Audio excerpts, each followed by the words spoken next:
Students of class 9th, आज हम लोग एक नया चैप्टर शुरू करने जा रहे हैं, linear equations in two variables. Linear equations in two variables, we are already familiar with linear equations in one variable in previous classes. जैसे हम लोगों ने पिछले क्लासेस में वन वेरिएबल का लीनियर इक्वेशन पढ़ा है। एग्जाम्पल लेते हैं, जैसे 3x - 2 = 0 एक लीनियर इक्वेशन वन वेरिएबल का है। अब हम लोग ऐसे केसेस को सोचें जिसमें ये linear equation in one variable suitable नहीं है। फॉर एग्जांपल, कोई a person goes to a general store and he purchased 1 packet of bread and 1 pack of butter and he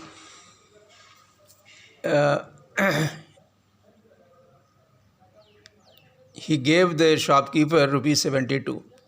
He does the customer or the purchaser doesn't know the cost of the bread nor the butter. यानी इसको ना तो bread की cost का पता है, एक packet कितने का होता है, उसमें प्रिंट भी नहीं है। मान लेते हैं कि उसके प्रिंट नहीं लिखा हुआ है, बटर में भी नहीं लिखा हुआ है। वैसे हालत में उसने टोटल ₹72 उसको दिया। अब इस इंफॉर्मेशन को हम लोग linear equation in two variables में दिखा सकते हैं। x + y = 72 कर रहे हैं। चूँकि हमारे पास ना x का वैल्यू पता है ना y का वैल्यू पता है, इसलिए हम लोगों ने बटर यानी ब्रेड के कॉस्ट को x सपोज़ कर लिया और बटर के कॉस्ट को y सपोज़ कर लिया। ऐसा करने से इक्वेशन x + y = 72 हो जाएगा। तो this is an example of linear equation in two variables. तो इसी तरह के इक्वेशन को हम लोग linear equation in two variables कहते हैं। हम लोग और एग्जाम्पल लें यहाँ पे। जैसे और एग्जाम्पल है 3x - 5 = 18, 5x + y = 17, 3u - 7v = 37। Variable में हम लोग जनरली x और y लेते हैं, लेकिन दूसरे वेरिएबल भी लिए जा सकते हैं। जैसे u और v यहाँ पे लिया गया है, t और s लिया जा सकता है अगर कोई ऐसा हो तो। अब देखिए 3x - 5y = 18, इसे हम लोग लिख सकते हैं, इसका फॉर्म चेंज करके 3 × x + -y 5 × y + -18 = 0, इस फॉर्म में लिखा जा सकता है। सिमिलरली 5x + 1y - 17 = 0 दूसरे इक्वेशन के लिए लिखा जा सकता है। 3u + -7v - 37 = 0 तीसरे इक्वेशन के लिए लिख सकते हैं। तो इस तरह से ये समझ में आया कि any equation which can be put या which can be expressed in the form ax + by + c = 0, कोई भी इक्वेशन जो ax + by + c = 0 के फॉर्म में एक्सप्रेस हो सकता हो, जिसमें a b c real numbers हैं। a का वैल्यू 0 के बराबर नहीं हो सकता, b का वैल्यू 0 के बराबर नहीं। a is not equal to 0, b is not equal to 0 is called a linear equation in two variables.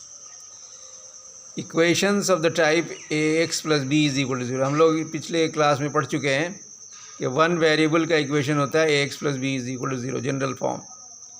इसे हम लोग इस तरह भी एक्सप्रेस कर सकते हैं, ax + 0 × y + b = 0। यानी अब ये linear equation in two variables में भी एक्सप्रेस हो सकता है वन वेरिएबल का इक्वेशन। और आगे एग्जांपल लेते हैं, x - y = 7 एक linear equation in one variable है। इसे हम लोग टू वेरिएबल में एक्सप्रेस करना चाहते हैं। तो 1 × x + 0 × y और 7 इधर शिफ्ट होकर के +-11 हो जाएगा। तो इस तरह से देखिए ax + by + c = 0 के फॉर्म में इसे भी एक्सप्रेस कर दिया गया। Now we write the following equation in the form ax + by + c = 0। हमारे पास एक इक्वेशन है, सिंपली x = -3। इसको हम लोग टू वेरिएबल्स में जब एक्सप्रेस करेंगे तो 1 × x + 0 × y + 3 = 0। इसी x = -3 को इस फॉर्म में लिखा जा सकता है, यानी ax + by + c = 0 के फॉर्म में।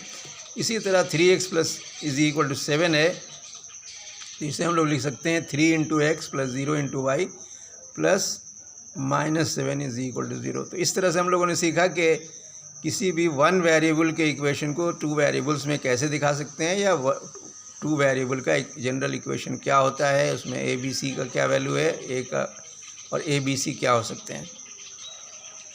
आज आपका होमवर्क है एक्सरसाइज 4.1। ये एक्सरसाइज 4.1 है, इसका क्वेश्चन 1 और क्वेश्चन 2 करना है आपको। That's all for today's class. Thank you.